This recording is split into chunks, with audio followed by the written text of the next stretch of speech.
Sa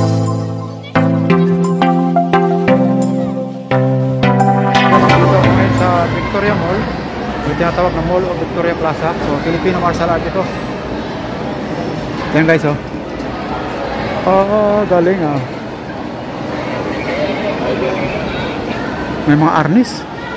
Oh, may mga tumbling-tumbling pa. Oh, pag kanyang mga pulang pantalon, Filipino martial art talaga yan.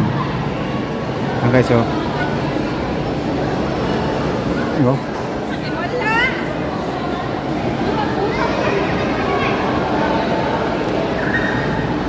Kaya lang kayo mag-i-sparring yan. Abangan natin pag nag-sparring.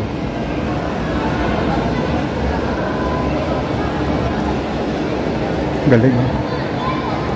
Dito tayo banda. Ganyan ang uniforme namin dati, pula, puti ang taas. Kaya lang pag black belt ang maglalaban, inaalis yung uniforme, yung pantaas, ang baba lang ang aming ginagamit. Dahil nga sa black belt division minsan naghahawakan. Pag walang pantaas ay hindi sila maghahawakan. Ayun na, strike number 1. Tamaan. Ayun na, sparring na sila. Ayun na. Hala. Wala silang headgear, walang body armor. Hala, pag natamaan yung ulo niyan, sigurado nagapok. Nakakatuwa. Ito na mga bagong dating, oh.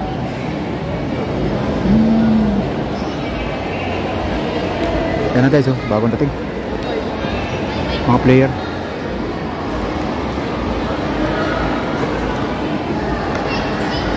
Naalala ko yung kabinataan ko. Ayun pala ang armor nila, oh. Yung body armor. Mamaya siguro pag may sparring, susuot na nila yan. Hindi pwede walang body armor kasi masakit yan, eh.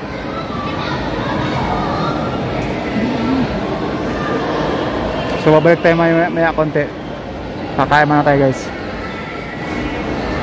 Ako guys sa Victoria Mall, o tinatawag nilang Victoria Plaza Mall, NCCC.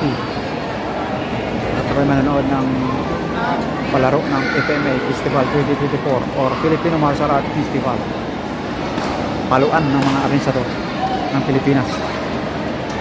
So babalik tayo maya konti guys. Bababa tayo guys dahil nag-umpisa na yung martial art. Ayan, oh.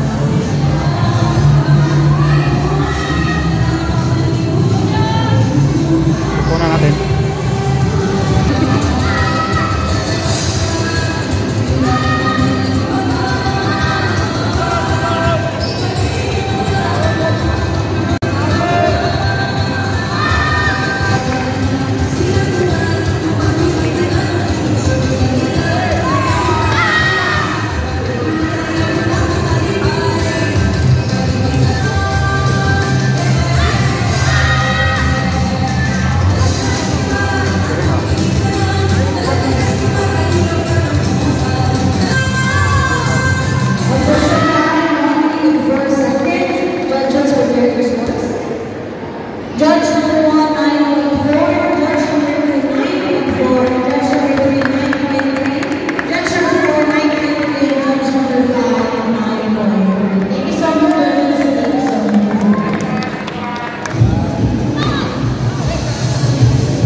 Galing! Galing! Lupit! Ito may dalawa. Buti patamaan yung record ko. Practice pa lang yun. Ikaw may practice din.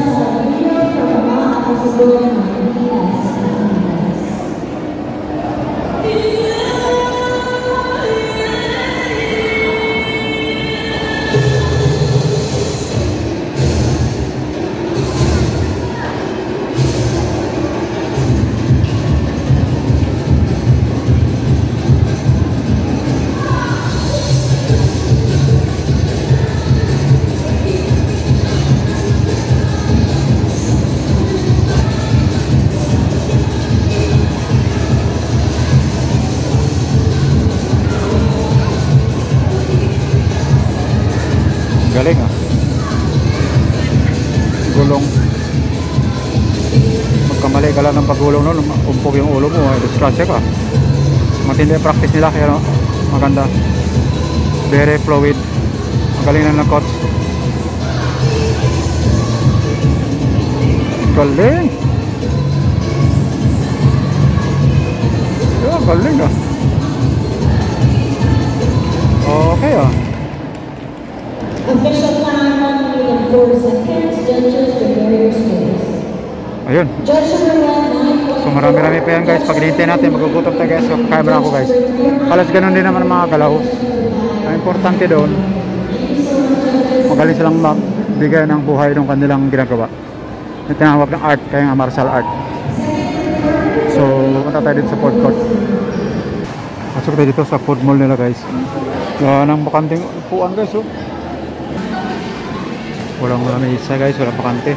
Sa labas lang ako, pupunta ako ng 7-Eleven dito. Ito guys, 7-Eleven dito ako kain guys.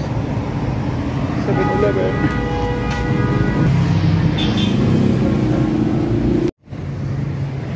Nahanap ko ng alik. Yung isang manok na lang natira eh. Spicy.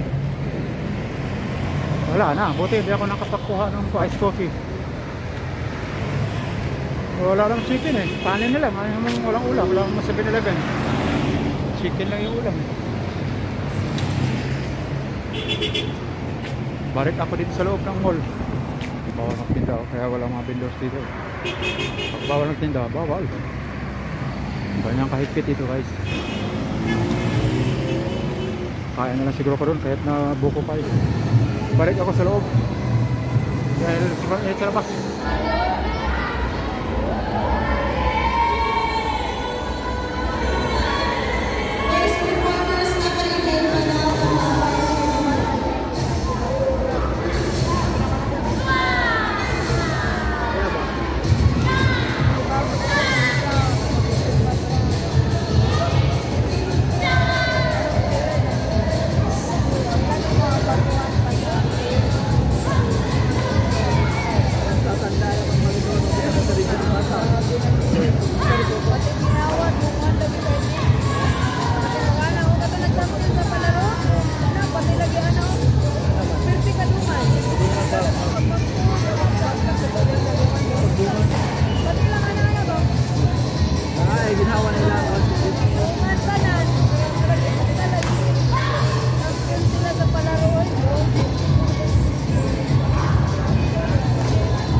foreigner.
Mukhang di mabuhay ang kalapa ito.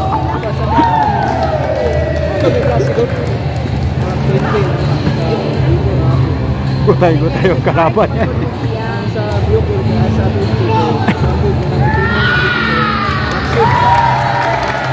Very good.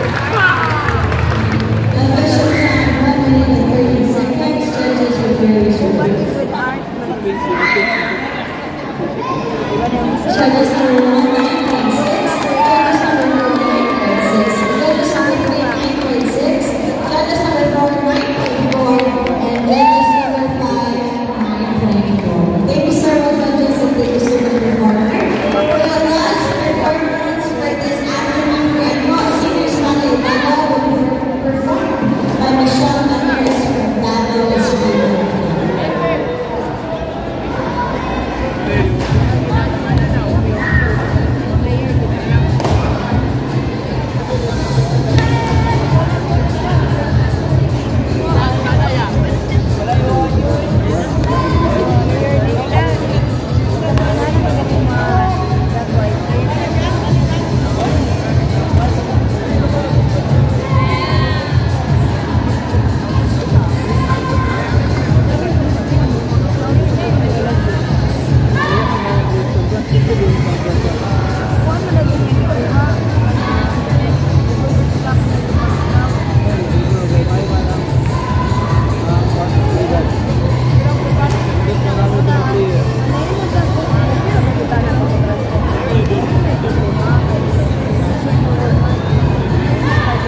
Yun guys, natot ko ang exhibition ng arnes. Galing ng mga resador. Talagang mukhang di bubuhay yung kalaban eh. Gutay ang kalaban mo rin eh. Okay, uwi na guys kasi Players, please be sila, ready for our labanan. So please stay at your designated areas. Hindi mo magdagandagan o sinasa para iwas disgrasya. Are proud to become FMA o Filipino Martial Art kasi nga nagmula sa atin yung arnes guys. So guys, yun ang tatapos ang exhibition ng arnes. So we are proud to present our very own martial art arnes. Yan ang original na Filipino martial art guys na binuo ng ating mga ninuno laban sa mga Kastila. Gamit lang nila ang baston, itak, kutsilyo at tinatawag nilang baton or arnis. Marami sila mga kalahok sa buong Mindanao, mga Digos, Tatagom, Sierra Santo City, Davao City. So yun ang mga lumahak guys. So nakakasaya guys kasi nga nakarelate ako doon dahil nung ako yung mag-aaral ng arnes. Ganoon din ako guys, kinakabahan, naghalo yung kasiyahan, excitement at siyempre may kunting ano rin, proud to ourselves, lalo na yun eh bagas ano na ipakita mo yung the best o na ipakita mo yung best. Kaya napakaganda guys ang martial art dahil nga magkakaroon ka ng sportsmanship ka na kasi kinokontrol mo yung iyong pagpalo. Wala lang sparring, wala akong nakitang sparring guys. Sabi kasi nung araw may sparring kami, nag-sparring kami live stick. Ibig sabihin ng live stick yung walang balot na foam, pero mayroon kaming headgear lang. Kaya pagkatama nga sa katawan talagang latay. Maganda guys.